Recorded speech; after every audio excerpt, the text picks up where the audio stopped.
Hello and welcome back to the Heroes of the Storm North America Regional for fall, as we have concluded our first semi-final of the day. And oh boy, was it a roller coaster, not only of emotions, but also of games as a whole. I'm joined here on the panel once again by Mr. Dunk Train, and of course the dreadiest of naughtiest, down all the way to the left. Guys, that was a series and a half.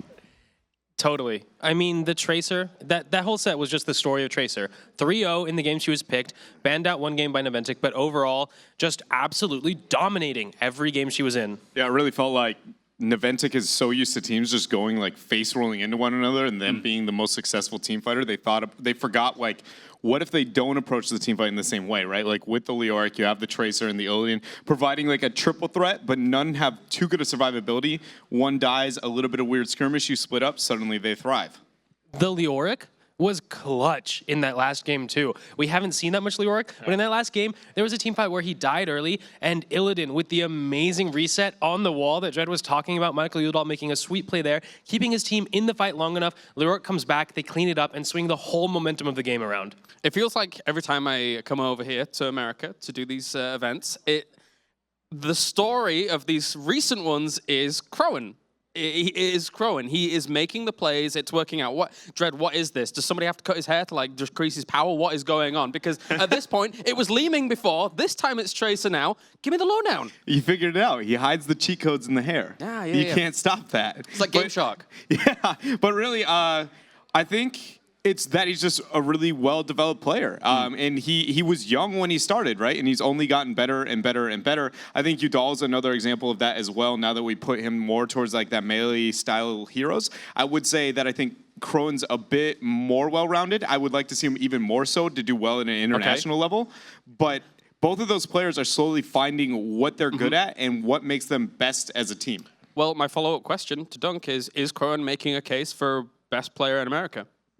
Yeah, if he wasn't before, he's now definitely competing for that title. When Jayha was up here yesterday, we were talking about how maybe Michael Udall was coming for fan spot, right, as top assassin, but maybe it's just quietly Crowan, actually the best assassin in North America. Oh, well, of course, make sure to join in the discussion. We'd love to hear your opinions on who you think is the best in America as well. Use the hashtag HGC on Twitter, tweet at us at ESL Heroes, as well as Heroes Esports, all important. As for now, we now know that GFE is in the grand finals. They are awaiting their next opponent. And our semi-finals coming up is an interesting one because it's not exactly how we expected this tournament to turn out at all. It's going to be Murloc Geniuses going up against Vox Nihili, two teams that throughout the group stage looked pretty damn good. Coming into this event, I don't think anyone would have considered that those two would be meeting up in the semifinals. The fact that Murloc Geniuses played very well in their group, but Vox Nihili is really the underdog story. I mean, nobody expected them to beat Gale Force. It was like, oh, maybe they'll beat Gul'dan's game and make it out of their group. Maybe not. Right. But the fact that they beat Gale Force was amazing. And it really showed you that Gale Force maybe doesn't play those standard compositions well. And if Vox Nihili can get to the finals and abuse that again, it would be really amazing. All right, well, let's take a look at one of our first competitors coming into this semifinal. Of course, it is Vox Nihili.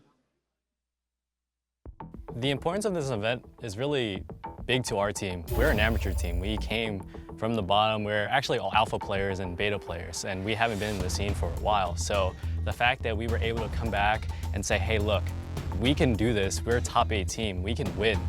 We can qualify. It goes to show, you know, all the hard work we've been doing is paying off now, and we really want to show that it's going to pay off at this event as well. Goat is our in-game leader. He is our hype man. He's the person that makes sure we're all in sync. If he says something, we do it. We don't no questions asked. We just commit.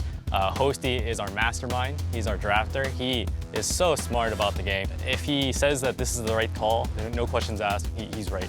Zeus, he is the emotional cheerleader. He keeps us all in check. He makes sure that if we're like tilting or something, he's like, guys, don't worry. And Toddy, or Lex Luthor, it doesn't make sense. He's troll and he's serious at the same time. The dynamic works really well. And me, I'm usually the guy that leads the team in the right direction with Goat and make sure that we're all focusing on the task at hand and make sure that we're using our time properly. Our first round matchup is Gul'dan's game. I actually think this is a really good matchup, toe-to-toe, Hosty and Saray. They're kind of like similar minds. I'm actually really excited to play them, and I'm sure they're going to put up a great game. we definitely feel like an underdog. I'm pretty sure everyone's like, Vox Nihili, 0-2. They're just going to get bopped completely. There's a quote that I go by now. It's, work hard enough so your idols become your rivals. I feel blessed that all my hard work is finally paying off, as well as my teams, to be able to compete with all these pro players.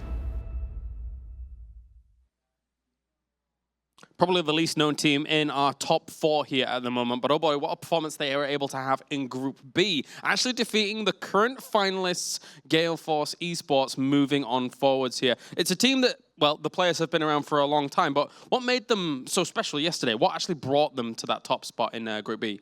I personally feel like a lot of it came down to a different approach to when it came to their drafting, that they were willing to take a more creative kind of heroics and things of the like, but also that playstyle we just saw Naventic struggle against with like that what if we start skirmishing, kind of spreading out with that weird style play. It seems like Vox does that almost better than we saw Gale Force Esports doing it, because it was the exact same thing. Gale Force goes in, expects them to go blow for blow with them. They don't. Suddenly they're diving the backline with Falling Sword, like you don't have the resources available, and you're losing team fights. Speaking of the unusual heroics, we have seen so much success when teams bust those out. We saw the Judgment see success. We saw Tracer see success. ETC has seen not that great of results because he's constantly been played against these lower cooldown heroic, more skirmishy style spread out team fights. He's not being that impactful. And of course, we have our first team up on the stage as well. It will be Murloc Geniuses, coming second place in Group A, looking pretty good aside from, you know, just 1 or 2 losses to Naventic, who are now out of the tournament here. And of course, Fury, previously of Gale Force Esports. I bet he wants to get onto the grand final. Yeah, he's filled with fury to be able to go against them. You know, he has been very determined to, with the new team, work as hard as he can, because he's like, Gale Force, we've got our eyes on you. So if he makes it past Vox Nihili, he's going to be one happy tank. Yeah. What stands out for you from Murloc Geniuses, Dunk, when we saw them playing? Yesterday, the day before yesterday, Yeah, the day before. I think the thing we saw that stood out the most to me was their successful use of Nidus Zagara to put on map pressure. With Chthonic. Absolutely. Yeah, he was looking pretty good with that. Yeah, I think Cattle has a really solid understanding of macro, and it showed in their play. Like, he's not the player on the Zagara, but I believe that he is the shot caller, at least he always has been in the past, and probably definitely has influence on it, that he understands manipulation of the map and being able to make your opponent always make a bad decision. All right, well, moving on now, of course, we have Vox Nihili on the other side, and this is Lex Uther, their support player. What has he shone for you during this tournament? I mean, if he hasn't, who else has been like one of the playmakers or some of the playmakers here from their team? He has always been a very strong support. He's been in the scene for a long time.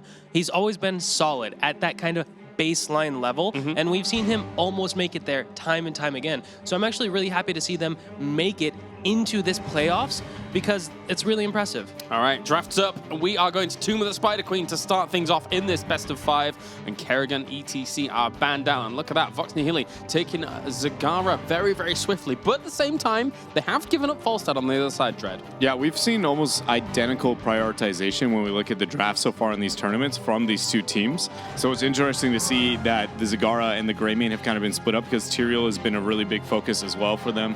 Murloc is going with the Johanna. I value this a lot, since the fact that ETC is already going to be off the table. It provides the wave clear in the 4, and Tyrael is really the only major tank that people are a bit fearful of currently, now that those are off the table. Is Murloc forced to ban the Tyrael here because they don't want to give it up to the Greymane team? I don't think they're forced. I think that's their plan. I don't know if I would say that they're necessarily forced. We've been looking at some of the results of Tyrael. We were talking about it yesterday going over. Tyrael has an absolutely horrid win rate in this tournament. So does Greymane, even though there have been some of the highly contested heroes across the board. So they may let him have it, because, again, it's a map where when you think of the Tyrael, it's that team fight, like Cursed Hollow, it's great, right? Yeah. You aren't so worried about the laning. That is not the case on this map. They have the dominant laning so far, minus the Zagara.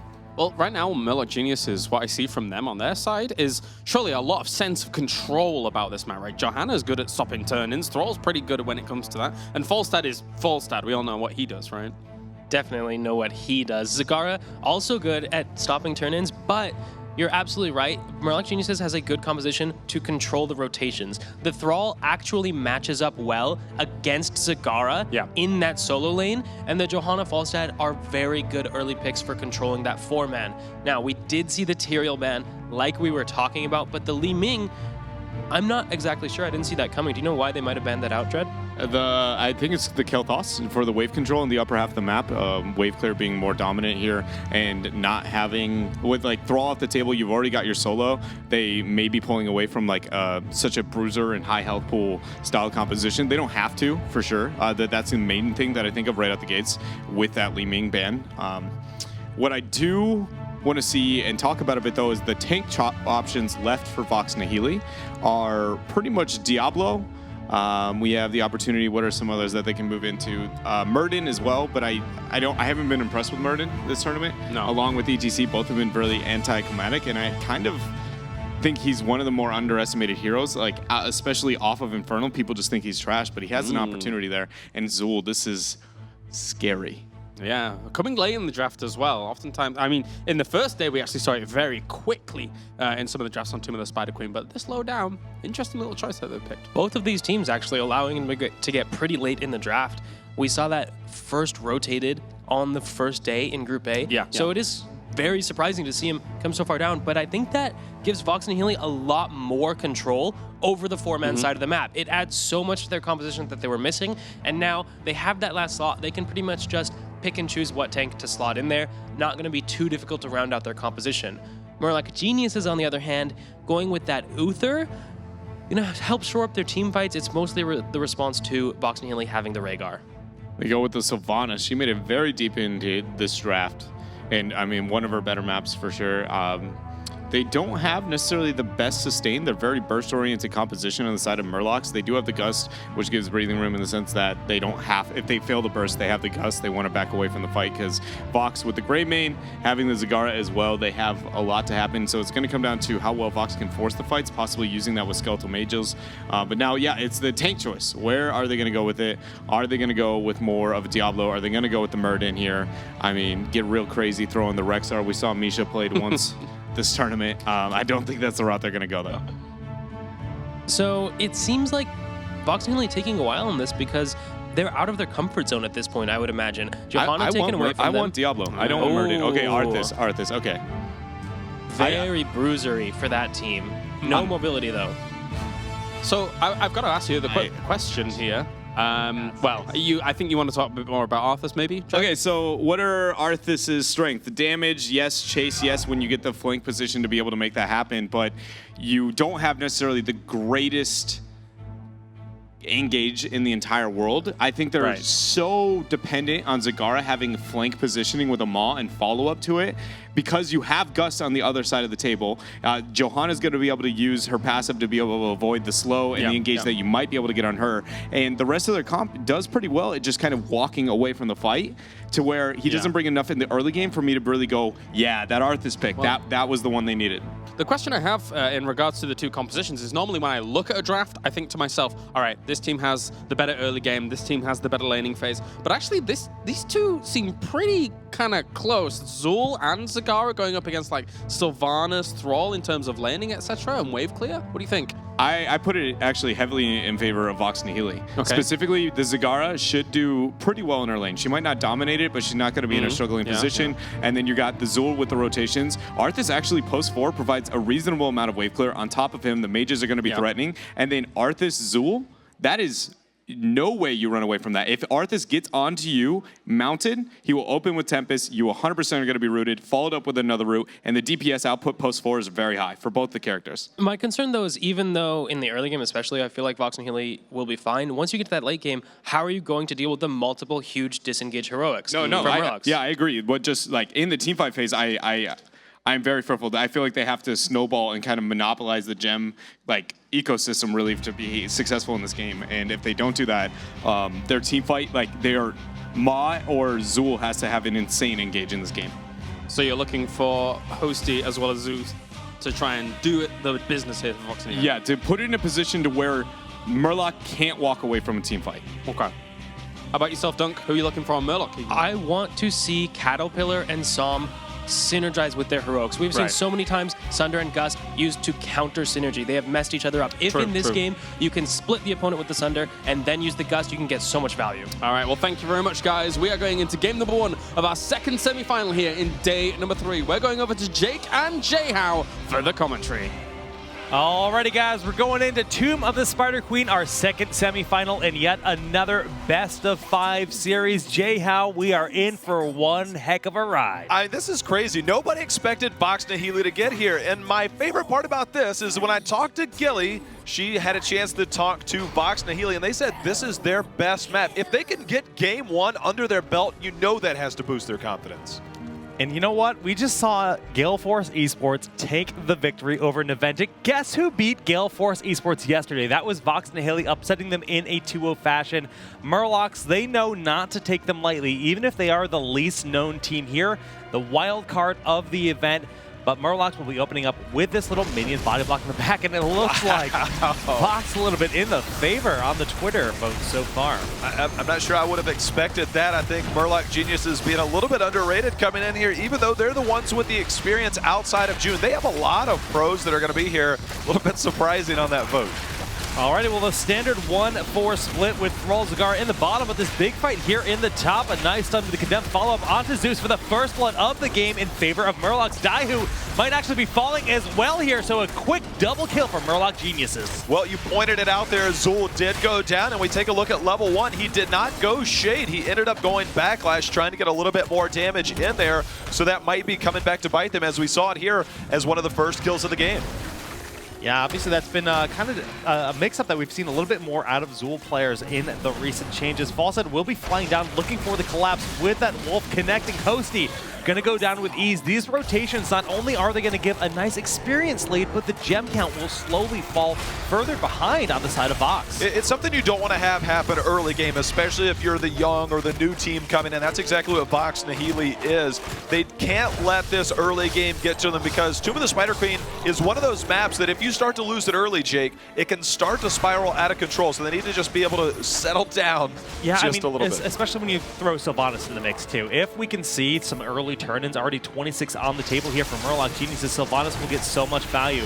But they're looking to start to respond to this bottom lane. Having all of this creep is a nice advantage. Hosty has got that spread all across the bottom coffer, and they know they have the vision at the bare minimum to help deny the turn-ins on the side of Murlocs. Well, we're going to have a quick pause real quick, and we're going to get that figured out. But as we were talking about, we see the early advantage, or at least we saw it right before that. Level 4 was picked up by Murloc Geniuses right before that. And this is something that they have. The team comp does Vox Nihili. And you know what we saw yesterday, Jake? A lot of really sketchy early play, but the minute things got later, Vox Nihili surprised everybody all day long yesterday.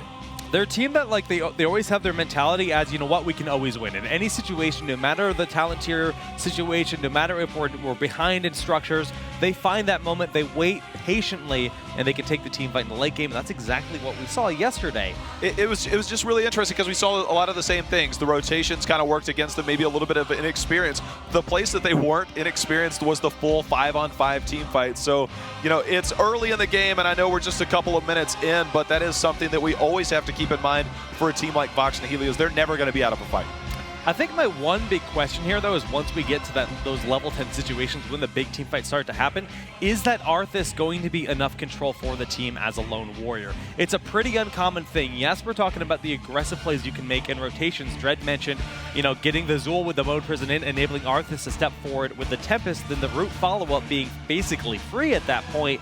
But if a hard engage comes in from the Wailing Sunder, Arthas is not the tank you want to dismantle that approach. It's going to be an interesting approach when we do get there. As we do get back into the game, we've got the issue fixed, getting somebody's audio taken care of, and now, as you talked about, the 4-1 split. It's a matter of battle of wills during the rotation, obviously with level 4 being picked up by Murloc Geniuses. We're going to see the rotations, but Jake, you pointed out those early kills give a slight advantage in terms of gems over to Murloc, as we see Daihu taking a little bit of pressure there. Yeah, they've done a good job catching up. Going forward with that Worgen form, doing big damage, and Fury goes down, dropping 13 gems, but the trade happens. Greymane falls on the side of Vox Nihili, 1-for-1, and Coffin applying so much damage into the backline, actually baits out the Haunting Wave, but the kill from below. Cattle picks up a double with a beautiful Chain Lightning, and then the Wind Fury. We sat here right before this game started, we talked about the flexibility of having somebody somebody like Cattle. You have Fury, who when I talked to Dunk all weekend, we deemed as either the best tank or top 2 by far in the competitive scene, and having Cattle, the former tank player, as well as flexible in that melee role, they have a very intimidating front line. It makes them scary for that front line, as you mentioned, and he's looking great on Thrall so far. This tower is going to go down, netting a strong experience lead to Murloc Geniuses, looking close for those level 7. Full level ahead already, as you just pointed out, getting close to 7. They also have enough gems to get a turn in, as they almost interrupted Fury. 4 more are going to be needed for Murloc Geniuses to get the first round of Web. Yeah, they have that in their pocket. It's just a matter of whether or not they can find the gap in the defense of Vox Nihili. They're putting a lot of pressure onto Daihu. The Arthas does not have the mobility. He needs to run away, but the peel coming in. Greymane becomes the next target. Bone Prison had been cast, but you know what? After spending so many resources, taking so much damage, that's going to make it tough to defend this turn-in. Yeah, they're going to try and re-engage a little bit. We saw Daihu drop back, but he has been re-engaged. It's just a matter of, we see Zagara in the bottom lane. She's trying to keep as much vision as she can with that creep, and that lends to a lot of defense in the bottom turn-in section. But the top one is going to be there, and I think that's one of the reasons why we've seen the popularity of Zagara picked up so early on this map in particular. Just so good for the control in general, as you just mentioned. But all right, taking a look at the level 7 talents here on the side, we do have the standard cleanse. Anything weird beyond that? Looks, I mean, we're not seeing a full condemn style, which is pretty common for Johanna in North America. But in this case, you know, the additional sustain is very much worthwhile. Yeah, the Crusade marches on, picked up by Johanna to be able to get that cooldown reduction on Iron Skin. That's something that allows you to keep control, allows you to rotate and try and defend against those turn-ins yourself, because you can get caught in there, but if you have that available to you, it allows you to defend much more often. Fury just out of sight of that creep tumor will be able to get his team to turn in, and HotS taking a ton of damage down in the bottom lane, escaping the clutches of that Hammerang. Boomerang just missed, didn't it? Big collapse here, the Fury, does he still have that? Okay, yeah, greatly done there to get out of the clutches of that Bone Prison.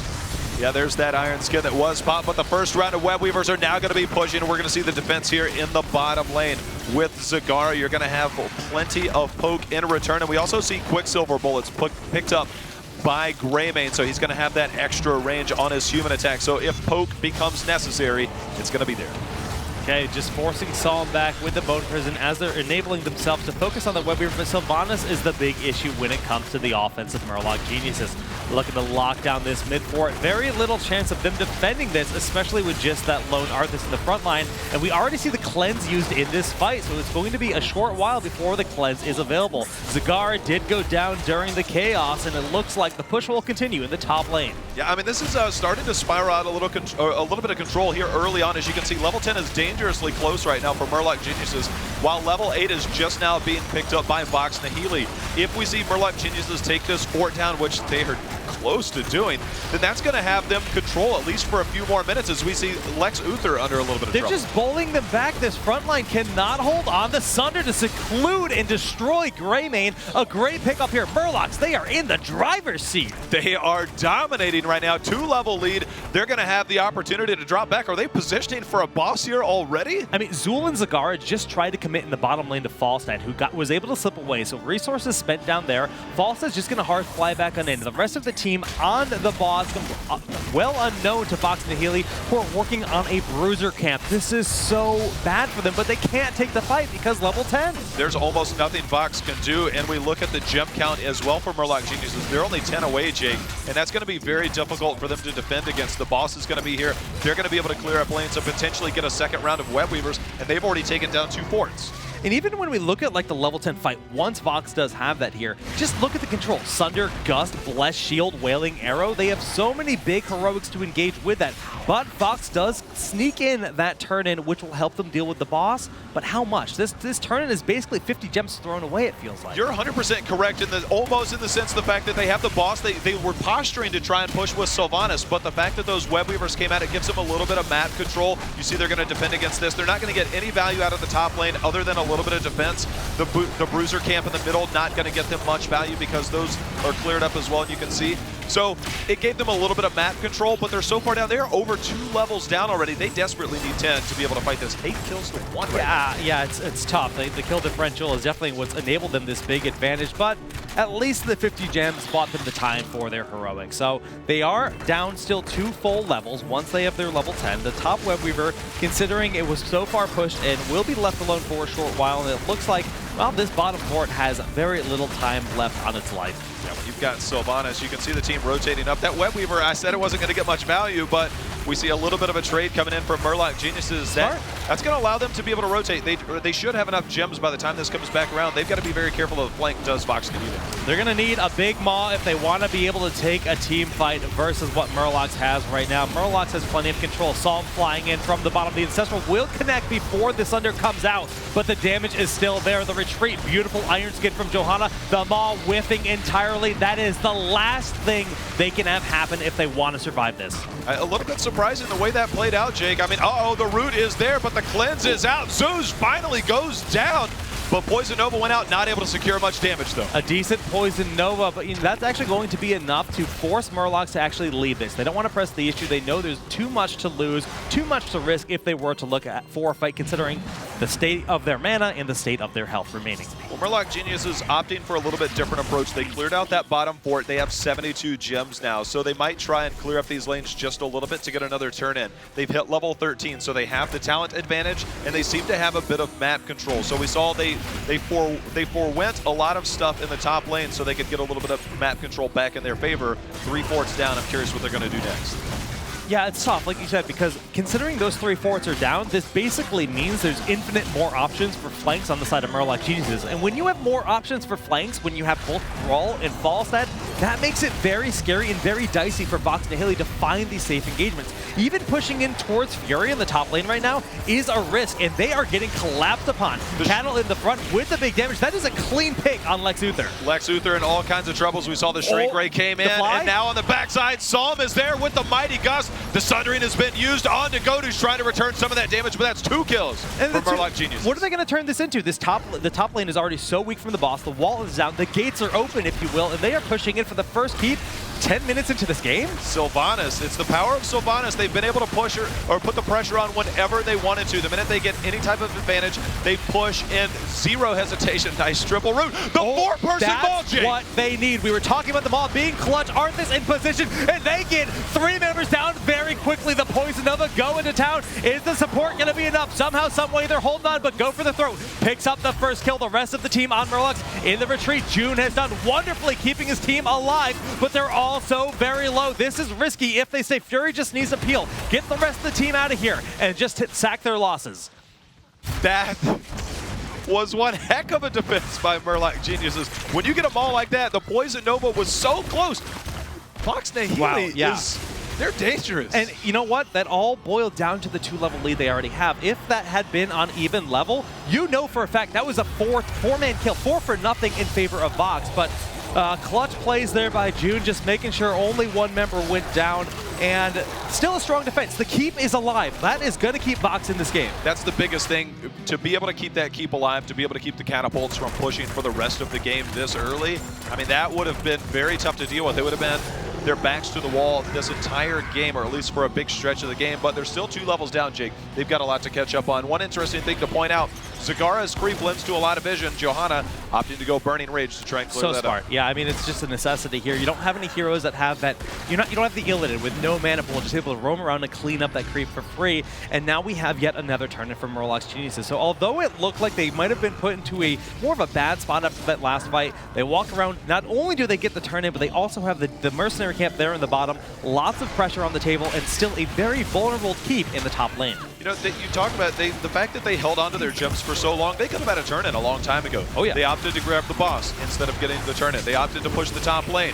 They opted to do a lot of things, but now they've got the camps, they've got the Web Weavers, and they're going to be pushing. They're going to try and look for this keep, but Fury trying to back up here as the rest of Vox Nihili coming in. 2 talent tier advantage for just a second. 13 just now picked up. Daihu is being focused, and the Ancestral is a bit too late.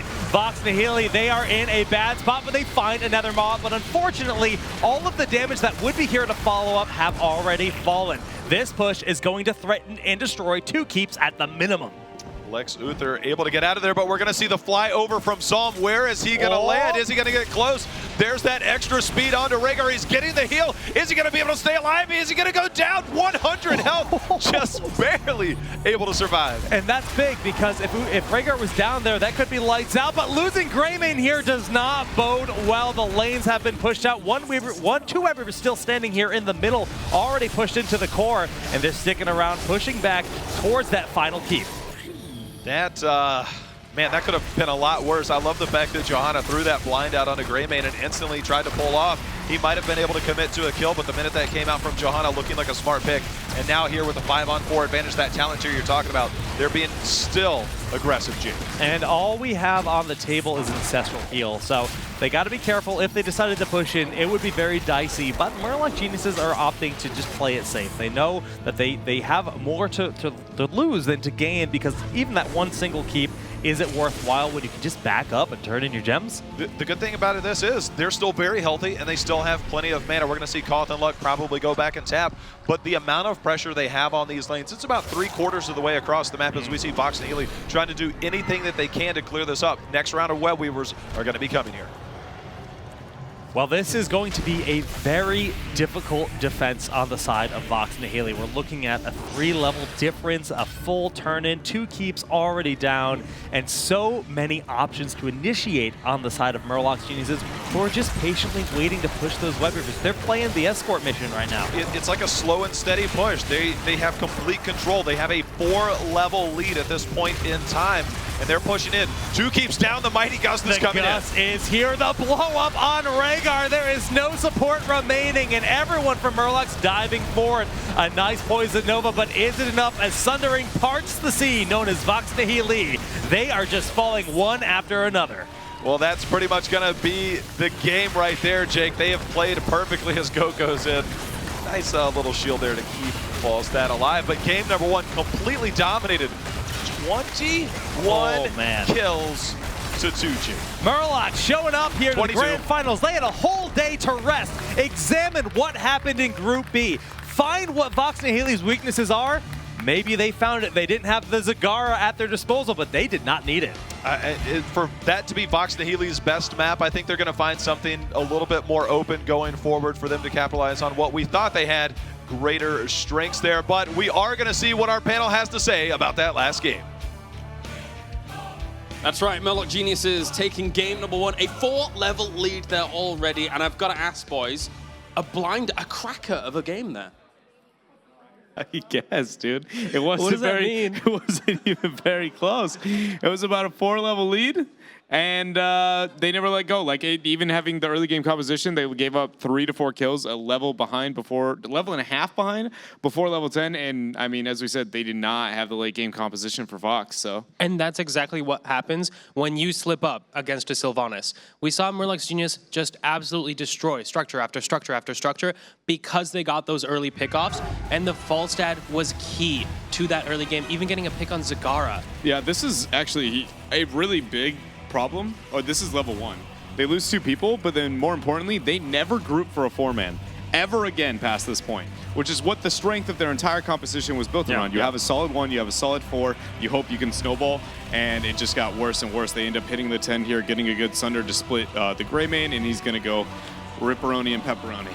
Do they have to be more confident in the front line when they're going to be running something like this? I guess it's a solo Arthas, but it's with Azul and Greymane. Is it something that they have to be concerned about when they're looking at the composition? They probably won't draft something like this again. My guess is, based on the way the draft worked out and the timing, they just didn't know what to pick there, and they're like, oh no, we're running out of time. Let's go for Arthas. Look at this. They got a 4-man Maw plus Poison Nova, and they still lose the fight. Yeah. You know your comp is not ideal when. I guess there is a 3-level lead too, but still, even then, a 4-man Maw. Like, they didn't have the Greymane with them, but still, it hurt so bad. And that was the closest thing to control the game that we saw. To draw comparisons from prior in the tournament, we've seen those kinds of Maws win games, and then we saw that Maw whiff and not really do anything because they're just so far behind. No, it's just the huge stat advantage, never mind the fact that Murloc Genius has played it well as well. Absolutely. The D-Shield immediately after coming out of the Maw. I mean, we just saw pretty much every time Vox Nihili tried to make something happen, it either traded at best or didn't work out at all. So they're going to have to do something and get back in their comfort zone. They can't run this Arthas style. They didn't seem like they knew what was going on with it. Murloc Geniuses, obviously, going into the group in Group A against Naventic, that was the only little hurdle that they weren't able to overcome. But coming in here against Vox Nihili, that was a very strong start to a potentially strong-looking campaign. I don't think it's going to stop. Unless they prove otherwise, I genuinely think that Murlocs, it looks like, we've said it before, they are what appears to be the best team post-roster apocalypse. Gale Force might be one that can definitely compete with them. We'll see if they make it onto that point. But I think they spent enough time considering what Vox could do. They have already in their head what they want to pull out in these games. And I really just feel like, the Murloc train is going to keep going. After seeing this game, I'm more convinced than ever. I was talking with them yesterday, and they were talking about their matchups. And it felt like Gale Force made a huge mistake and didn't anticipate Vox Nihili, and that's why they got crushed. So now Murlocs gets to play Vox Nihili, and they had the whole day to prepare. They knew Vox Nihili was coming. They're not going to get caught off guard like Gale Force did. All right, well, we'll be moving on to our second map in just a little moment here between these two. Don't forget to join in the conversation with the hashtag HGC. Make sure to tweet at ESL Heroes as well as at Heroes Esports as well. And join in the discussion. Predict who you think is going to be winning and moving on forwards. I want to ask you a little bit more of a general question before we get into the next draft, which is this, after post-roster apocalypse, is this the closest that America has been in terms of the top tier of teams? Yeah, ever. There's never been a moment that it's been your favorites had that big of a struggle across the board. There was a heavy decline with Tempo C9 that was slowly happening, but it didn't happen in a tournament, right? Everybody saw it and knew it over time. Even going into regionals like Vegas last year when there was that decline, everybody said Tempo stands no chance, and we stepped up and managed to do it. But it was really that was everyone knew. And we've seen that before. So this is the first time I really feel like everybody goes, after that last series, I don't think anybody has any idea what's happening. They're we don't know. It's going to be cool. We'll see how it plays out. Hopefully pretty well. But again, these teams have a lot of similar priorities. And first pick ETC is not really one. First pick ETC, we have seen that go very poorly for some teams early in the draft. Ooh, calling out that stage dive already. Haven't seen anything in the draft. Stage dive. Haven't seen any compositions, just going stage dive, boys. Yep, that's about sums it up. It's going to be a stage dive game. Rhaegar picked up as well. Greymane is removes. Tyrio's obviously not going to be too big of a focus. It pairs very well with actually ETC, so they might move into that. But Murloc Geniuses getting the Zagara, I think, is huge. Chthon is very good on the hero, and they were one of the few that properly used it. We brought that up a bit earlier, so I like to see that. And it's a map that Nidus, you can get away with it, so... A lot of pressure. Yeah.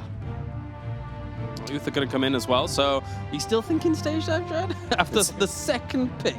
It's stage dive. No, what? Just think how good Divine Shield so that your ETC can cast a stage dive and go off screen is, Killars. Yeah, thanks. I have to deal with this in both regions. I don't know, I don't know why.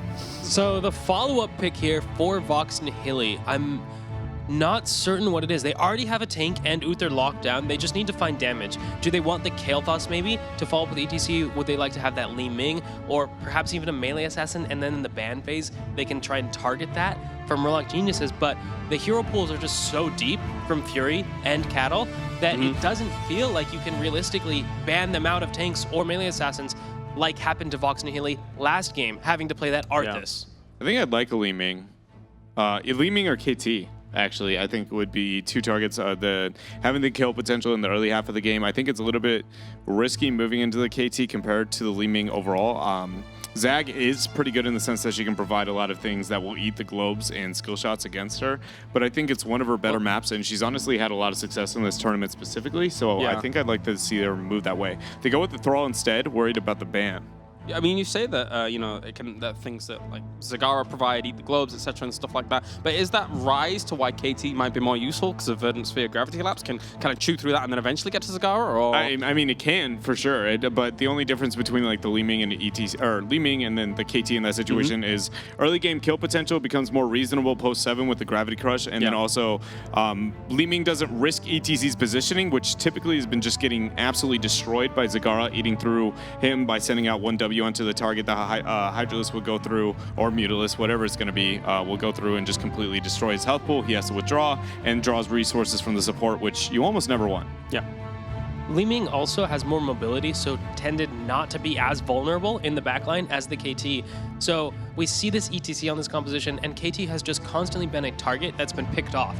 So I'm surprised Murloc Genius has banned it, given how much success all of these teams at this event have had either diving or picking off a split Kael'thas with various compositions. Yeah, it's a unique dynamic, and now that Greymaine's been removed, they go with the ban on the Li Ming. I was going to say, are they worried about a Tyrael at all? Tyrael, as we said before, hasn't done too well, but these teams showed that they value the Tyrael Greymane style play. Like Zag, Falstead, Tyrael, Greymane it seems like almost all these teams worried about, and with the Greymane gone, it seems like Tyrael becomes a little less of a priority, but it's in the back half of the draft. ETC's removed. Johanna, it's not a wave player necessary map, so she doesn't gain as much value, so they may decide to still go with him. I personally like him, as long as they can use him properly, which we've seen, I'm going to say only about one game where I was like, that was a good Tyrael game so far in this tournament. While the North American Tyraels haven't been that great yet, I think Murloc Geniuses is one of the teams who showed us enough coordination and synergy to justify using him. Not only that,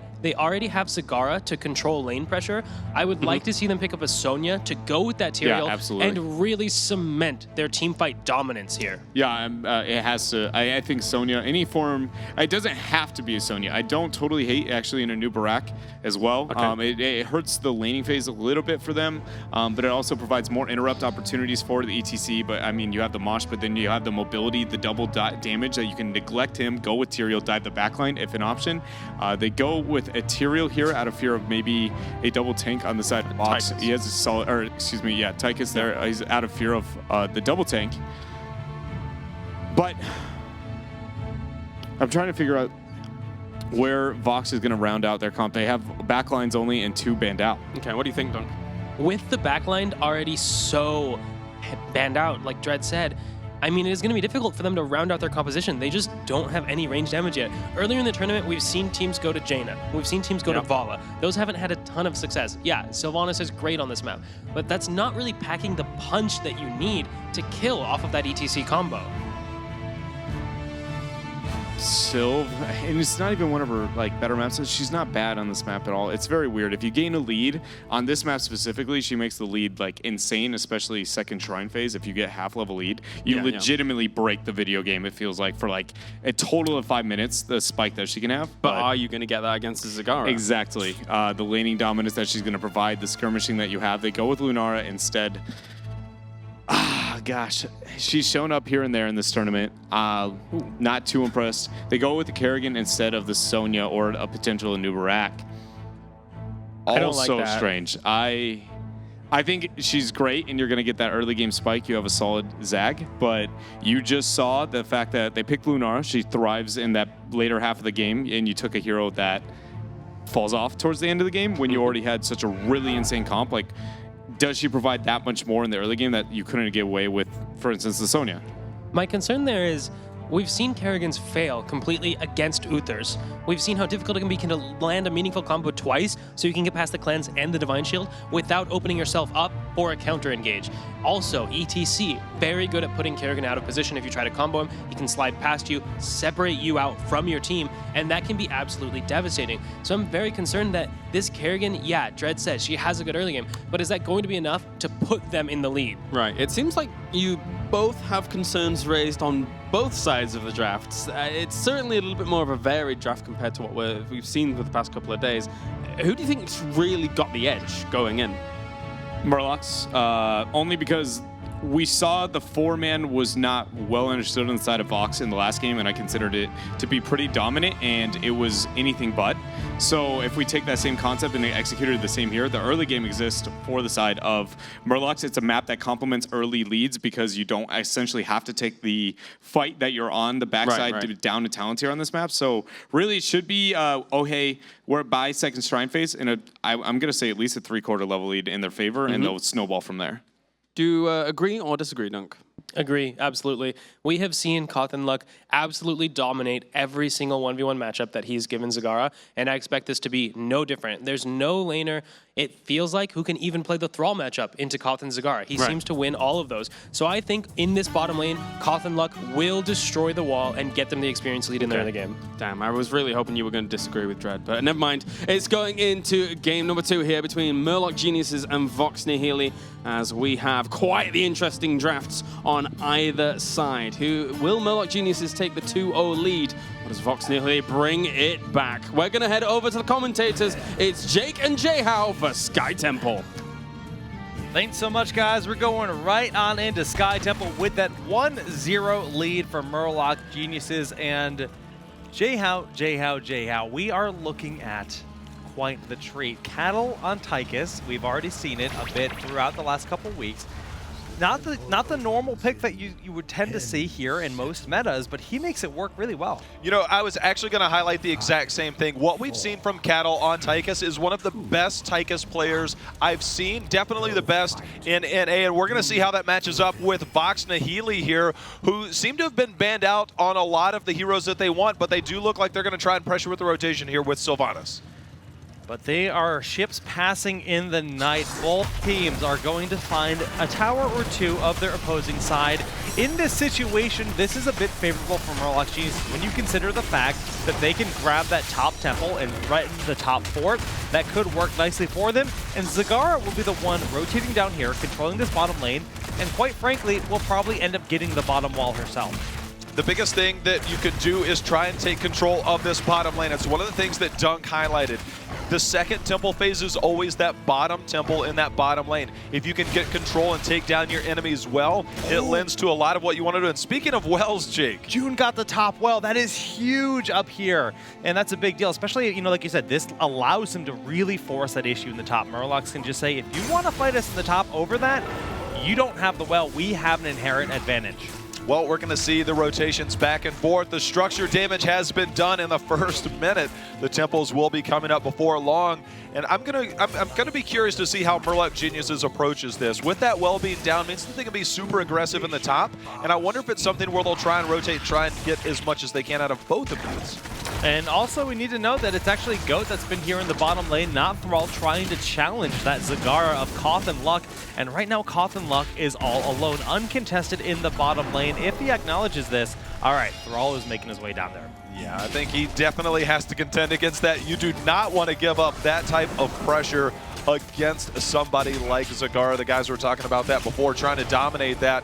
As a level 4 getting close here for both teams, but up in the top, bad haunting wave. Yeah, barely getting out of there, but the top fort already has been eliminated here. So they could actually just say if they want to collapse on the middle temple, they can very well do that, but June's just going to hold on to that guaranteed damage going towards the mid from the top temple. You can see the posturing right now from somebody like Lex Uther. They recognize the threat of Psalm there on Kerrigan, trying to land those combos, but they get caught out there, Jake. And Fury in the front forces Daihu to power fight through two of them, getting the stun, enabling him to get out. Lex Uther won't be quite as lucky as he falls in this fight, and Kerrigan diving in onto Hosey combo gets turned over to Goat there on the Kerrigan. Neither have fallen. The Goat's getting the heals at the last moment, and Cattle will be the one that falls in this fight. Fury has to retreat here. The rest of the temple shots did get picked up on the side of Murloc, but they're going to end up losing 2 members. There's the follow-up. Hosey, that poison damage is real. The threat of Lunara so strong there,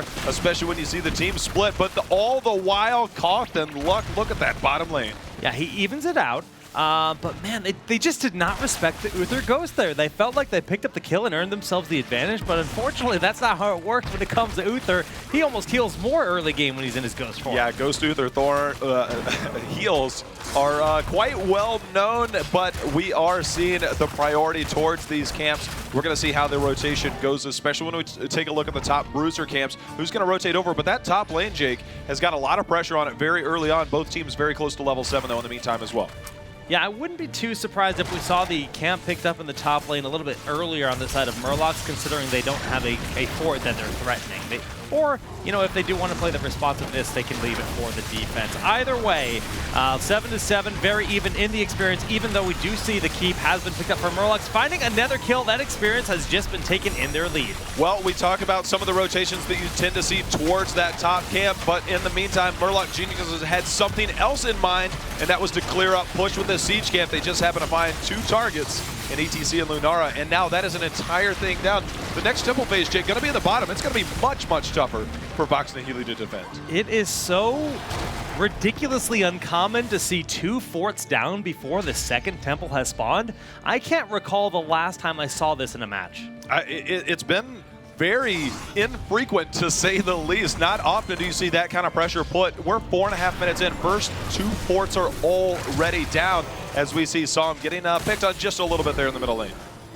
Alrighty, well, bottom lane, they have to clear that up. Neither team going to be able to safely pick up their Bruiser camp, considering that there's been so much pressure put on by Murloc's Geniuses throughout this game, and Murloc's having a full level lead sitting there on the point. Level 10, still not on the table. Daihu finds a big power slide, and a beautiful cleanse goes out there from Lex Uther, but Kerrigan jumping in towards Hosty. The damage from Lunara seemed to be a bit much, though. Spread out onto everyone. That poison is ferocious. Yeah, the talent that we saw picked up was Splintered Spear, not Nature's Colon. So you pointed it out there. That poison damage gets spread. Daihu in a lot of trouble here as he's power sliding through. The stuns are coming down, but the Kerrigan combo is going to help secure 2 kills. Just such great synergy. You talked about the Kerrigan combo. June also threw his Feral Lunge there. Goat trying to find a tricky play with that Haunting Wave, but unfortunately, all he's doing is buying some time. And on the right side of the map, Uther will fall into oblivion. Staggered deaths here on the side of Vox Nihili, and Murloc Geniuses are just running away with this. It's a lot of what we saw in game number 1. 7 kills already, just 5.5 minutes in. Level 10 already picked up in the meantime. In the middle of all that, the structure damage going out. This is, they're going to rotate off. They're pulling off this. They know that they have the heroics. They've got the advantage, and they're going to go for an early boss here. This is very reminiscent, a completely different map, but looking exactly like the game before.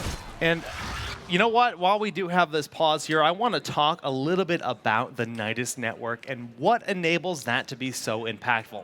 Coffin Luck, we've already said this a few times this weekend, he has made the best use out of this out of anyone, but you need to have a strong early game. Your team really needs to enable you to get that flexibility.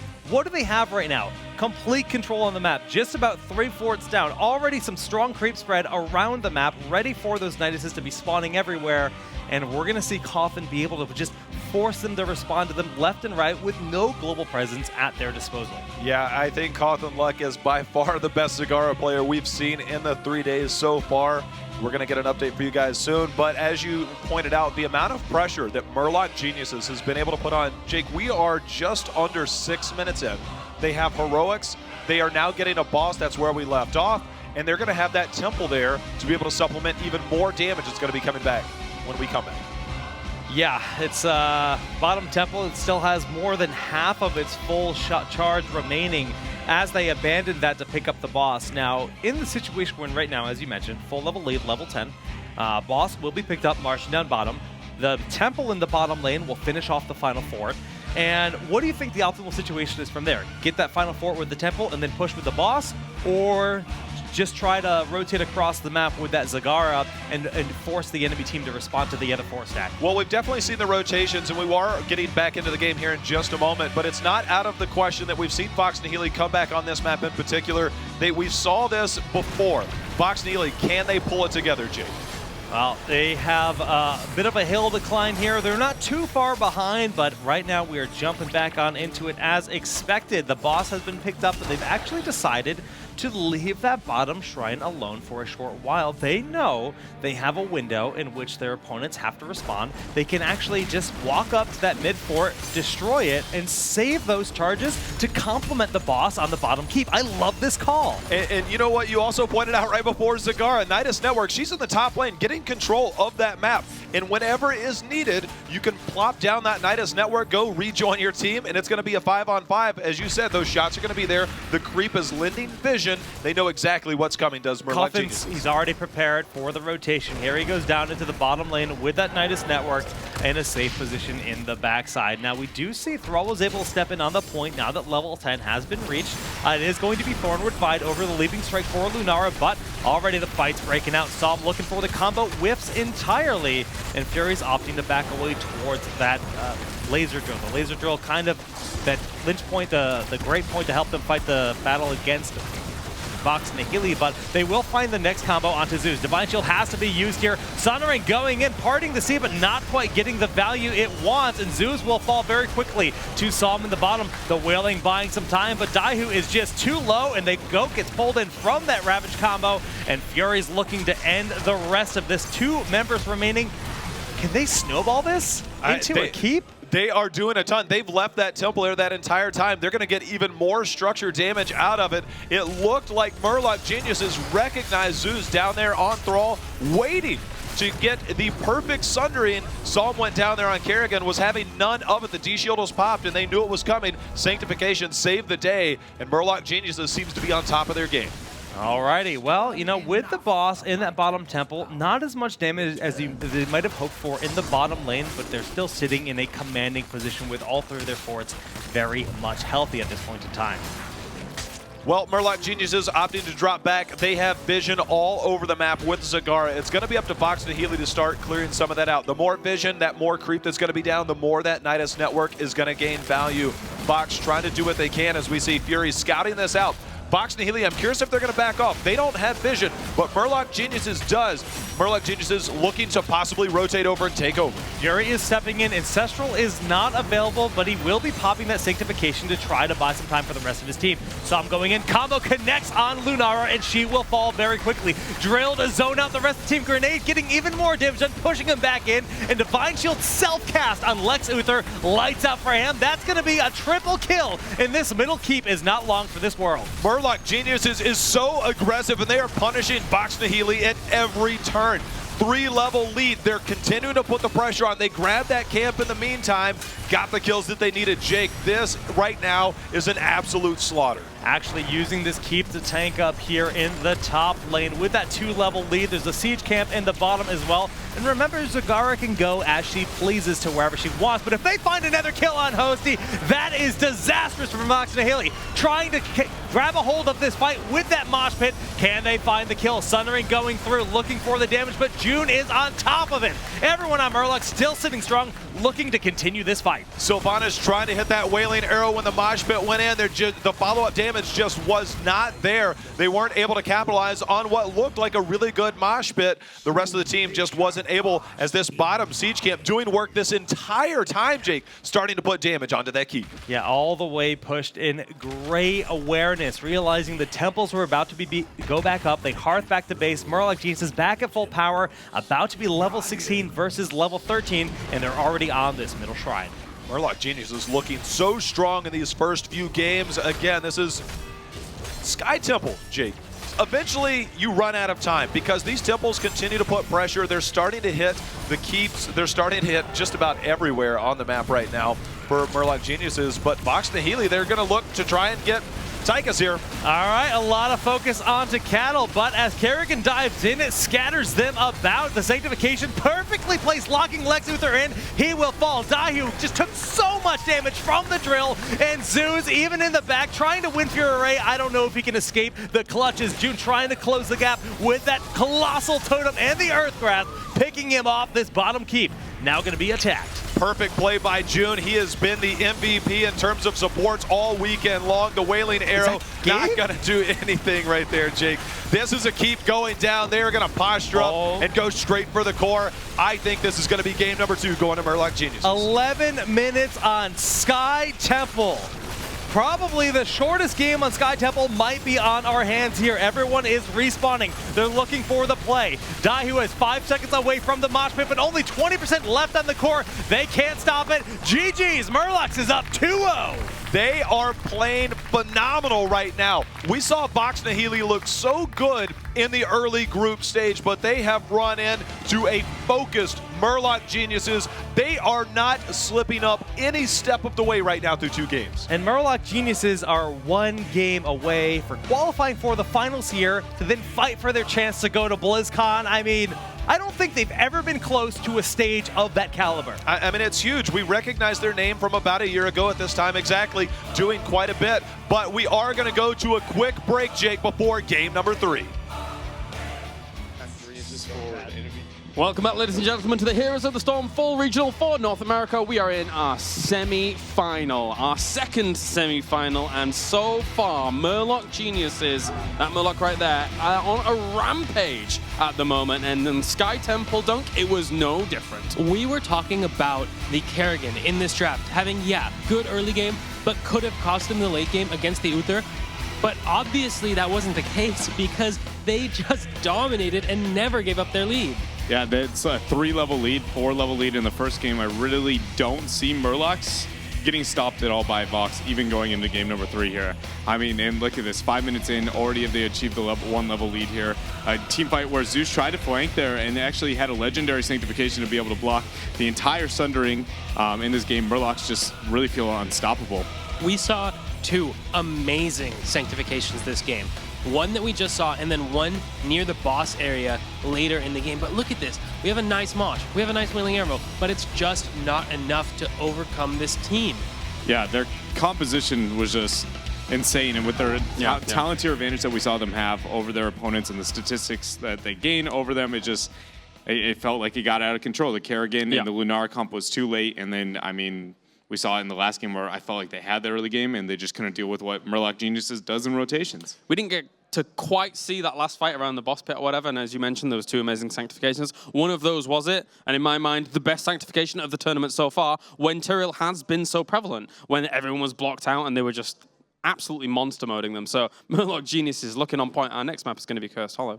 It would be difficult for a very veteran, a long-term team to recover from this momentum. I don't see how Vox Nihili can get their heads back in the game. It is going to be so difficult to keep focused. Yeah, it's near impossible unless you find like a really easy scapegoat, right? Like you can usually dish one game, especially if it's a 3-level lead, be like, guys, we just got outdrafted. It's fine. Yeah. You know, Arthas was the problem. Yeah, Arthas was the problem. And then you go to game number 2 and you're like, well, that just happened, so I pray to the heavens by game 3. I don't know. Unless they've got something that is legit, like the back pocket strategy that can work everywhere else, I think it is quite difficult. Even then, it's only a game. Yeah. You've got 2 more after that. Like, if you were going to do that, do it in game 1. Hope you get the momentum in your favor that carries your team. Yep.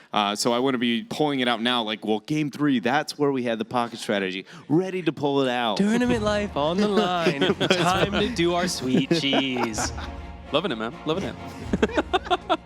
Of course, this will be Cursed Hollow, a map where, once again, Tyrael still has a lot of value. That guy right on screen there for a moment, Jun, previously on the Murloc Geniuses roster, looking good so far. Of course, this is Sam here as well, the Panda Global member that is currently on loan to Murloc Geniuses. And, I mean, with the current progression of this roster, I might want to jump ship. I mean, it's pretty convenient they get to just rent Psalm. I mean, it is nice. It's working out pretty good for them. So I mean, yeah, maybe at some point he does. Like the situation with PG, I don't know all the details, but it's a pretty actually awesome situation that they've been in. Like that, it's more of supporting the scene and the players that they had on the roster, though they didn't have cohesion on their own. And it seems like Psalm definitely has found a place with the Murloc Geniuses. Looking at Vox Nihili, they just look so much more uncertain than Murloc Geniuses. Everyone in Murloc Geniuses looked super relaxed. They were all ready to go, like, all right, guys, we got this. It feels so amazing when you're up 2-0 in a series, and you just know you're so close to making it to that grand final. You're only 1 game and 1 more match away from qualifying for BlizzCon.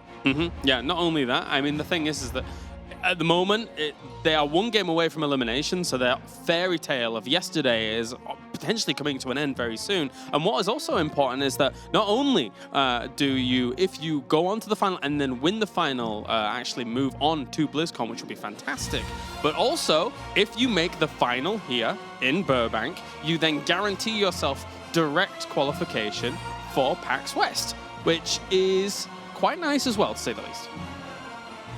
I don't know if that's actually the exact situation. Is it that it's Gale Force? Because Gale Force, or is out of this spot because The top 2 Okay. of this tournament. Top 2 at this tournament. for some reason I had a misinterpretation of that. But anyway, Maybe because it was different in Europe, Europe was different. I thought North America. America and Europe were identical. That's my bad. But this draft's already half done at this point. By the time we're getting into it, Zagara got to be picked up for Murlocs on such a large map. I was talking to Fury as well in between the games, and they consider this to be their best map. So if they didn't have confidence in the first 2, somehow they definitely have it now. I'm surprised, honestly, that Vox Nihili actually gave them the Zagara as first pick. I might even give them the Falstad instead, given just how dominant Cawthon has been on that hero. Of course, responding with the Greymane, we've seen how good this can be. The Uther, excellent synergy, but I'm just not sure that Vox Nihili has what it takes to turn the draft around. Is this we see the Johanna on Curse? Is it going to be like the Falling Sword approach again? It's a map Maybe. where Blessed Shield is a decent interrupt, but she doesn't provide anything. The conventions that they've been trying to bring to the draft haven't worked. Yeah, I'd like to try see and something do new. something like this here. Yeah. Falling Sword, D-Storm? I would rather leap. The leap for the prep, just the lack of mobility. Uther, if he had sprint, rip sprint, that might be a more reasonable build here. But now Vox, we see ETC, awesome AoE. We have the control from the Zagara, Li Ming with reasonable poke, delay, and just kill potential overall. Greymane is pretty much the one-hit wonder here for Vox. I would like to see them make sure they get another consistent and reliable DPS, and they go with the Illidan. You briefly mentioned it there, though. Actually, imagine if it was Falling Sword Hunt, that'd be funny. But anyway, you briefly mentioned it before, the idea of leap. They said in the interview before that they do kind of draw some inspiration from Europe, as you're mentioning.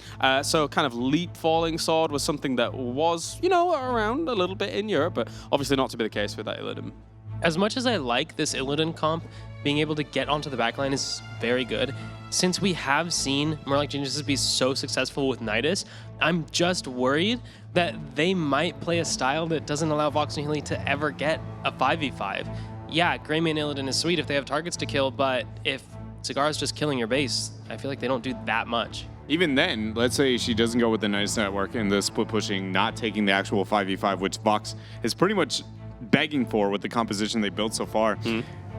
You have a double zoning. You have, in a chokehold oriented map, you have double zoning. You have the Mosh Pit and you have the Maw, which could be picked up there.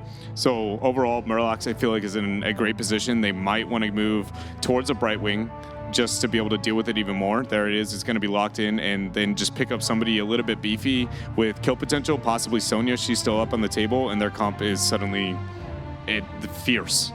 And Emerald Wind could be amazing for them here. There are 3 melees on Vox Nihili's side and no sanctification to back that up. So if Illidan or Greymane ever goes just a tiny bit too far and doesn't have that D-shield, you can split the team fight wide open. Yeah. And once that happens, it's so easy for Li Ming to start getting those resets or for Zagara to zone the other people with a Maw.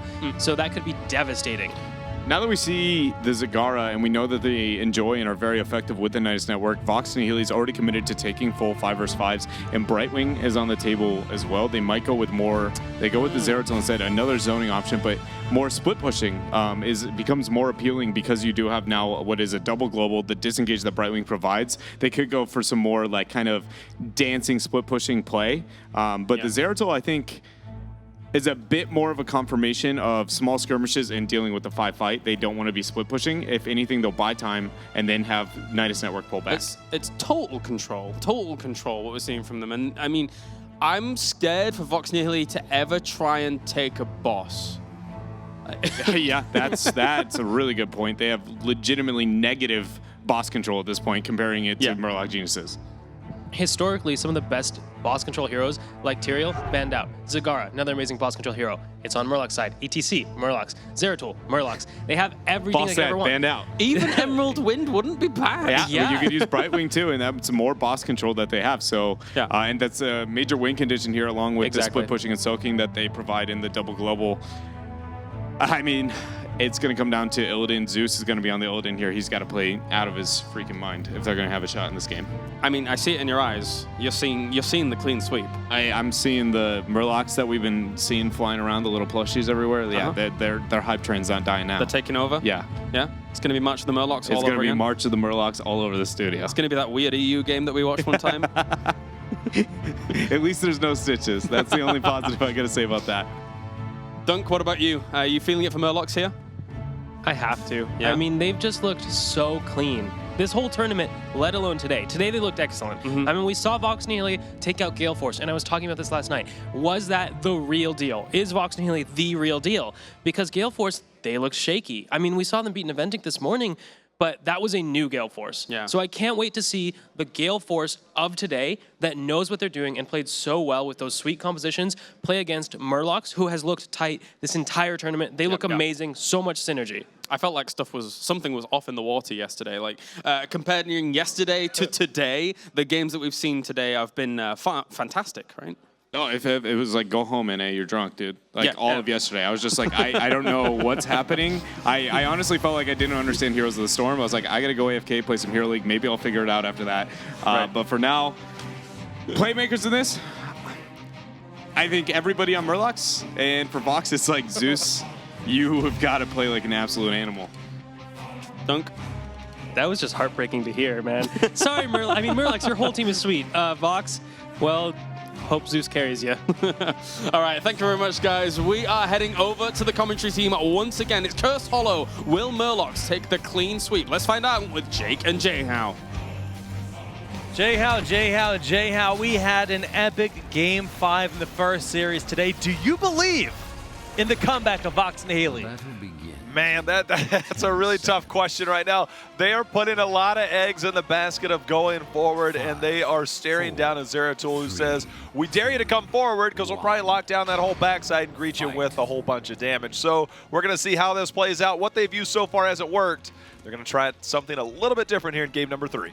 Once again, Murlocs coming out with all 5 looking for some early damage on this front center wall. Generally speaking, you look for top lane, bottom lane, but they're just mixing it up, keeping it fresh. But we will see the response here on the top lane from these 3 members. Yeah, they're going to rotate up here. Obviously, Illidan playing safe in the bottom lane, just looking for any bit of control if needed.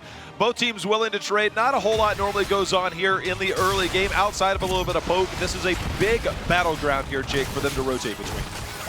Okay, it looks like 2 towers will end up falling in the center. Just a slight lead, but Illidan is going to be able to put on a nice bit of pressure in the bottom lane versus that Lili.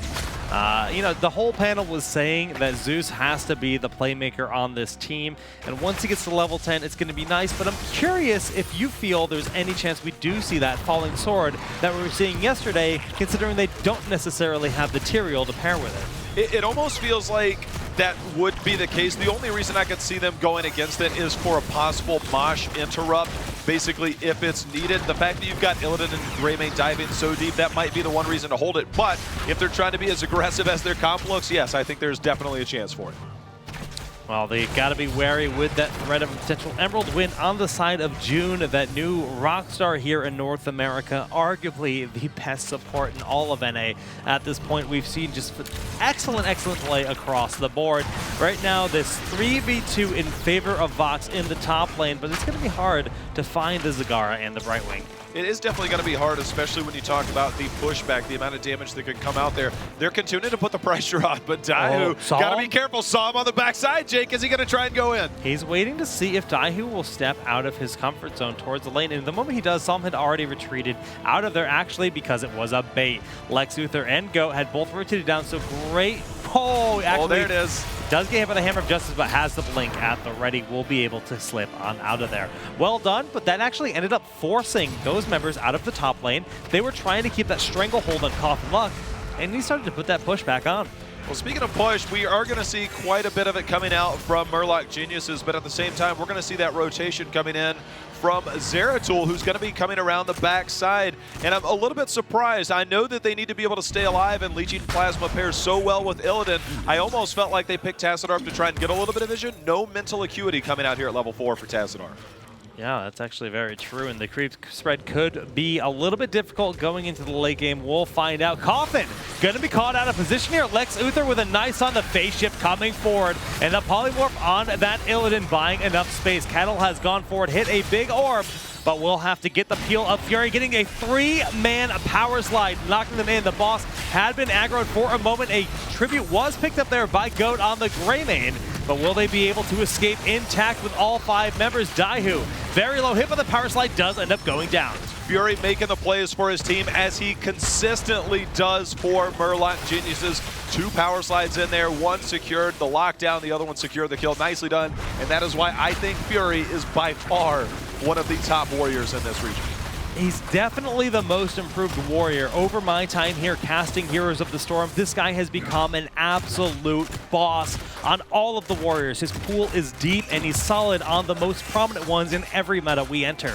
But level 7 already being reached here from Murloc Geniuses, quickly taking themselves the lead in game number 3. Jake, you pointed that out, and the thing is, they've only got 1 kill. They've just managed to rotate. They have the damage. We talk about the potential wave clear between somebody like Brightwing, Zagara, even Zeratul lends to that in some way. You look at somebody like Vox Nihili, they're not able to clear as quickly. That's why they find themselves a full level down just 4 minutes in. The one benefit Vox does have is they are in control when it comes to the tribute. Grabbing that first tribute, but then acknowledging the talent differential, they will have to concede this second one. So that'll just force them back. They're going to grab the mercenary camp, cut their losses. It's not a big deal at the end of the day, and now they've gained themselves a bit of pressure in the mid lane. They have the camps being picked up. As you can see, Zeratul just looking to put any bit of damage. You know, we talked about Psalm just a little bit, or the guys did before, Psalm being one of those top-tier players. He's been around a long time, and he is showing why he belongs here on Murloc Geniuses, at least for the time being. That's another story for another time, but he is definitely making a name for himself this weekend.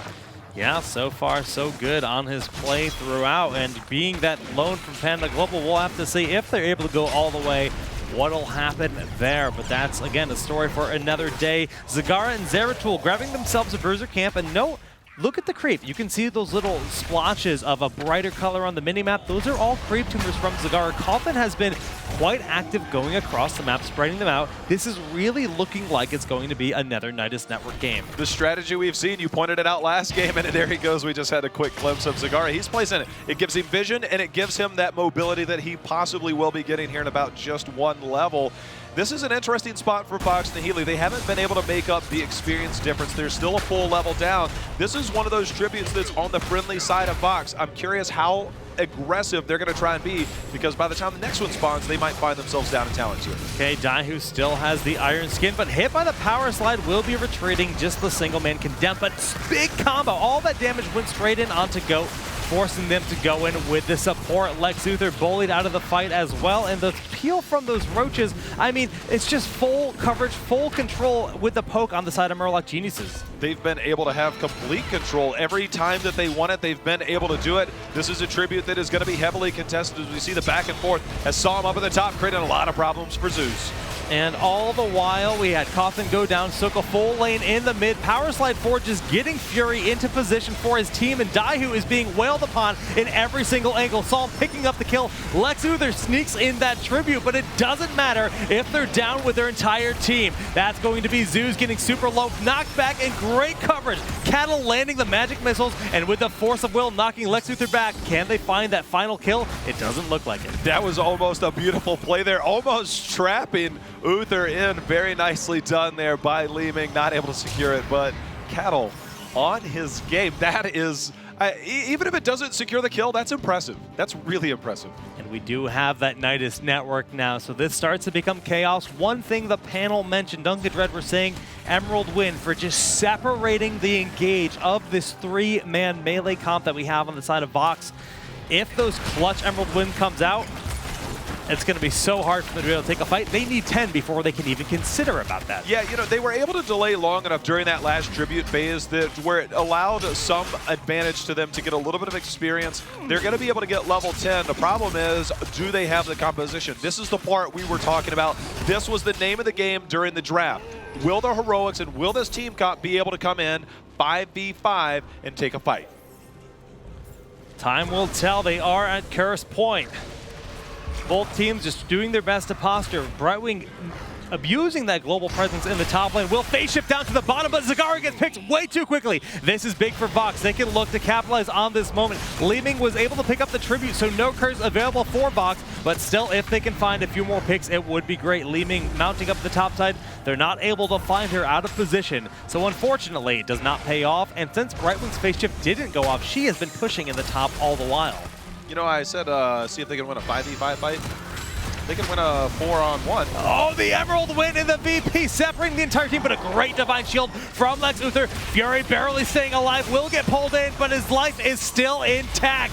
Daihu gets body blocked, the Force Wall working against him, and Hosty is suddenly grievous about that mistake. Zoo's going in hard as well, but there is nothing there to support him as 2 members are down. The Force Wall locking in his own teammate. Jake, that has to feel bad. And that's going to enable them to get a free boss here. Even though all they have is Force of Will, enabling them to push the enemy team back, there's not enough engage. With all those members just now respawning, this is a boss that's going to be picked up. And look at the RNG of that tribute placement. Worst case scenario right now for Vox. That's going to be right beside the boss. They're going to be able to rotate that. They should be able to pick up 13 as well, so they're going to be able to rotate that down into the bottom.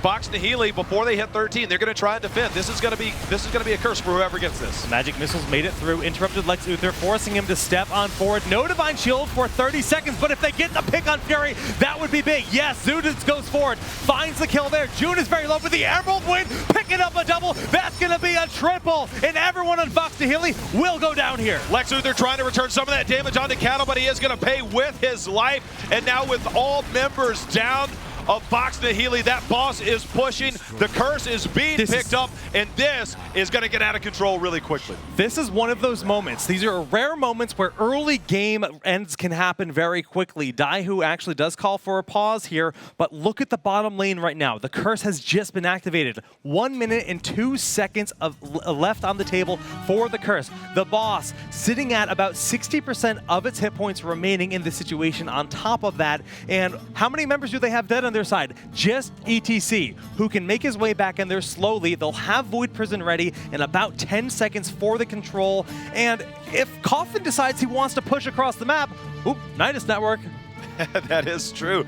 They can keep the pressure up. They have almost a full 3-level lead. It's 14-11. I'm really curious how aggressive Murloc Geniuses is going to be. You talked about the curse being there, and that boss still fairly healthy, which means that he's not going to take any damage outside of that hero damage, and that's going to require all 5 members of Vox Nihili to get back. So what they're going to be able to do with that boss in that bottom lane is going to be crucial, but the minute they need to pull back, they're going to be able to, as you said, and then Nidus Network will allow just max rotation, max pressure from just the wave clear from Zagara alone. Well, right now, we're just seeing exactly what we have to get going here to keep our match alive, but Murloc Geniuses are sitting in such a strong position right now, Jay-How. They have gone up 2 games to 0 so far in this series, 1 game away, and they're sitting at a 3-level lead. We're hopping back into Cursed Hollow, where this monstrous push is still a big threat for Vox Nihili. Well, we're going to see what Murloc Geniuses does with this as a few members of Vox Nihili starting to come back up.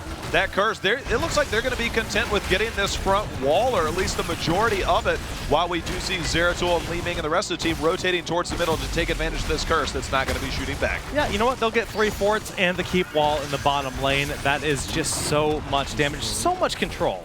Yeah, Zagara, as you said, taking advantage of that global mobility that she has. Koth and Luck putting the pressure on. Jake, when we were on break, you said something about Zagara Nidus Network. Coffin is the player that just does this the best, and I think it's just the way that the team works. It's not even just his individual play, but it's the way the team is able to enable him to rotate and drop those creep tumors. He's always thinking about the creep tumor cooldown. Where can I put this tumor? It's always strategic. It's a game of chess because not only is it vision, it's options for mobility. Well, we see Murloc Geniuses invading the boss of Vox Nihili. Vox Nihili basically has their backs against the wall. They're just now clearing up the remnants of that curse. And as the guys on the panel talked about, they don't really have much in the way of boss control. So I'm not even sure what they could have even attempted to do there. Nothing. And just look at the minimap. It is as blue as it gets. Only 11 minutes into this game. The Emerald Win has to be used here. That is a very defensive heroic spent, but they will be able to retreat with their lives intact. The boss can now be cleaned up on the side of Vox. 60-second heroic, why not? Anytime things get even any bit questionable. Greymane Illidan, no thank you. We don't want any of that. We'll push on back. The boss hitting up here in the top. It's still an early boss, so it's not doing a ton of damage, but it is keeping Vox Nihili busy and yeah. allowing Murloc Geniuses. They're putting pressure in the middle. The middle keep wall is down. That's a ton of experience. 16 to 13. This is Emerald Wind. Already half of its cooldown is back in action, and the VP on 2 in the back. They have completely secluded Illidan. It is lights out for him, and Murloc is pressing the issue.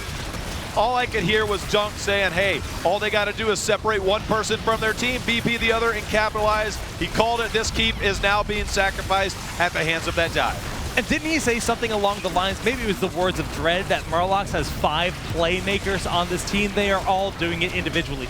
Big Void Prisons, big split pressure there from Zagara. We've seen Fury land a 3-man power slide, follow up by a power slide to secure a kill, and June's Emerald Winds have been fantastical. Every time they've needed it, they have not hesitated. They've made every play that they need to make. I don't know what Vox Nihili can really do at this point. They're going to have to try and bait out an Emerald Wind and then find some way to re-engage. Jake, they're down 3 levels, down a talent tier. Vox Nihili's in a lot of trouble. The hardest thing for them right now, I feel, is their only fights they're going to win are the ones where Emerald Wind is off cooldown, because Brightwing is that kill target that is accessible, I feel, for Greymane. And since they had that window with 30 seconds and where Emerald Wind was down, I think it was a good idea to fight, but the Illidan flank simply didn't work out for them due to the great, just response on the side of Fury. Vox Nihili doesn't have to contest this tribute. They have to. Obviously, a curse would go really well in their favor, but they are that talent tier down. So I'm curious what their approach is going to be. They do seem to be posturing for position, but Zagara can get there whenever she needs. So kind of curious what they're planning here. How do you beat that, too, though? Like, Zagara can just waltz on up with the Nidus. They're trying to find where she's going to come forward, but there's so many positions. The Nidus is up there in the top portion. Coffin still hanging out in the bottom. This could be picked up here from Lex Luthor, but no, the interrupt does come forward. Coffin is now rotated in, and it is now a 5v5 with a great Emerald Wind, but the meta is good. Divine Shield has been used if they can find the kills, but Zeus is all alone while the rest of the team caught the VP. The follow-up with that mosh pit, gonna pick up the double kill, and the Force of Will knocking Hosty in the corner. He is just surrounded here. Only Illidan will escape. It's the beginning of the end. Look at we have Coffin. Camp, we have Coffin, who just instantly used Nidus. He's already putting pressure on the core. This is the beginning of the end. Murloc Geniuses, Jake, taking this series 3-0. They're moving on to face Gale Force Esports. Gale Force Esports and Murlocs fighting for their chance to go to BlizzCon. This was a dominant sweep for Murlocs going forward into the grand finals. Jake, I'm not going to lie. When I heard you say Gale Force and Murloc Geniuses, I got a little bit excited. Can you imagine what that is going to be like? That is going to be fireworks heading into the finals today. I really can't imagine. Look how happy they are. Well-deserved. They played many different styles. I believe that was the first time we got to witness June's Brightwing, and it was quite the treat. And Murlocs, a well-deserved victory. I mean, when you're Vox Nihili, you cannot feel down about anything. They came in, you come in, you take down names that have been around this scene for a long time, and you finish top 4 in your first appearance at a regional. That's huge. And they're going to be looking like quite the threat going into the next regional. I would very much look to see them be, one of the top options available. But this is some of the top moments from the game there. We just saw the early fights, the body blocks, that force wall not quite working well on the side of Vox Nihili, but still it didn't stop there. Fury looked like he had no reason to live. He goes down, but Zeus overcommits. Then this Emerald Wind just parting that Vox Nihili sea, as we like to call it. GG there. Whenever they wanted to isolate somebody, I mean, it is exactly what the panel talked about. The isolation of the team of Vox Nihili. Whenever it mattered, they did it. And that last Zeratul pick now looks brilliant, Jake. Yeah, and the Illidan, he had such big shoes to fill, couldn't quite do it, and we have an interview ready with TJ sitting there with Cattle. Thank you very much, guys. That's right, I'm joined by Cattle, and after your guys' pretty dominating win over Vox Nihili, I just want to get your thoughts real quick. Vox was sort of a team that was a little bit hyped yesterday after their performance, and you guys pretty much destroyed them 3-0. What are your thoughts after going into that match? I think Vox played really well yesterday. I do think some of the teams in the group underperformed a little, but on the other hand, we're super familiar with how they play. We had all our drafts planned out. All our drafts went exactly how we wanted them pretty much, and I feel like it gave us a pretty easy way to get the upper hand in the game, so all went how we wanted it to. Yeah, and I want to talk about drafts a little. Going back to game number 1, you guys had an interesting draft where you went with Johanna pretty early, and you ended up banning out ETC Interior. Was that a strategy to like choke out the tanks, choke out the warriors? What was your overall strategy in that game 1 with getting rid of so many of those warriors early on? Yeah, we know that Vox is very big on the ETC picks, and that's one of the maps where we thought it might be worth banning out.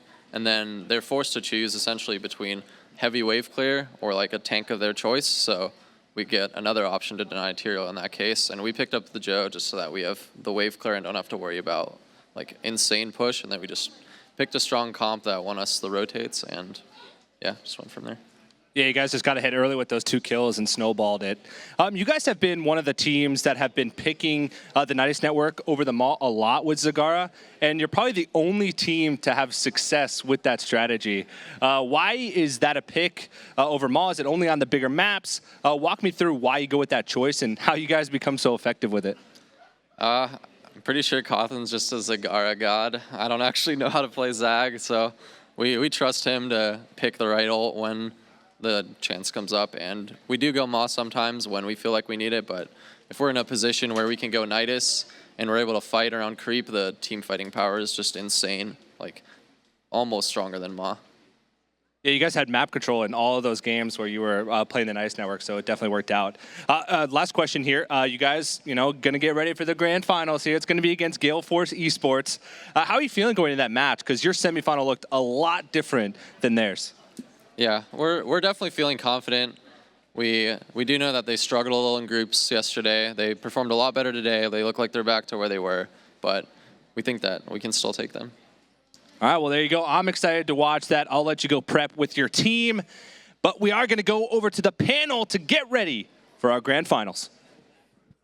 Thank you very much, TJ. Indeed, we are back at the panel after that 3-0 clean sweep there from Murloc Geniuses, looking very, very strong indeed. I'm joined by Dunk and Dread here, and obviously, what a performance right out of the gates from Murloc Geniuses. They came in fresh today and really, really shone. Indeed, they just absolutely dominated. There's no other way you can put that. That set was Murloc Geniuses saying, look, we think we're the best team in North America. Vox Nihili, we're better than you. We're just going to play standard. We're going to do everything our way, and you won't know how to respond to it. I think the biggest positive coming out of that for Murlocs is in the sense that they've always felt comfortable today, and their mentality and everything like is definitely positive moving forward. But I think it also hurts them a smidge in the sense that Gale Force has already been challenged today, and they overcame that, and that's going to be in their favor. But then also, if things get rough, Gale Force has already been able to endure that train of thought. We've done it once. We're going to be successful. And I don't know if Murlocs is a team that's been pressured in that sense almost since their formation. All right, well, let's take a look at the bracket to see how things have gone down today, of course, as our 2 semifinals have concluded, and we will be moving on to the grand finals in just a moment. Start of the day, we had Naventic going up against Gale Force Esports with the 3-2 in favor of GFE. What a series that was, back and forth there across the entire 5 games. And then down towards the bottom, Murloc Geniuses 3-0 here going up against Vox Nihili. That means we have Gale Force Esports going up against Murloc Geniuses in the grand final. So far, boys, is it as you expected, or did you expect Naventic to show up? What do you think? Nowhere near what I expected in the first series. I had that 3-0, 3-1 in favor of Naventic with how we saw Gale Force performing yesterday. Yeah. To be completely honest, today I put pretty big money in Murlocs pulling ahead.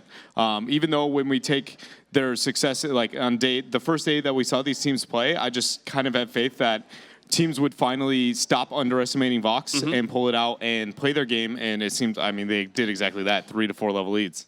As much as I agree with you, I thought Vox really had a little more in them. They drafted so well in their group stage. I felt like they absolutely controlled the drafts and made a lot of really cool compositions while also being able to play standard. But today, it looked like Murlocs totally outdrafted them.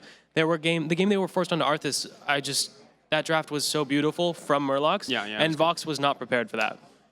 Looking at the final moving forwards here, Gale Force Esports versus Murloc Geniuses, I think if this had been like 2 or 3, 4 months ago, I think we'd have a very, very definitive, clear favorite going forwards and probably even a stomp. But now, looking at this bracket, I think it's not so sure anymore, right? I mean, it's definitely far closer than it would ever be. I think I still give a slight edge to GFE, but I'm not sold on the fact that they're going to walk away with a win. I think Murlocs has it. GFE only won their set against Niantic when they used Tracer. I agree, and I think that's a problem. I think that's actually a huge hole in what we saw in their success.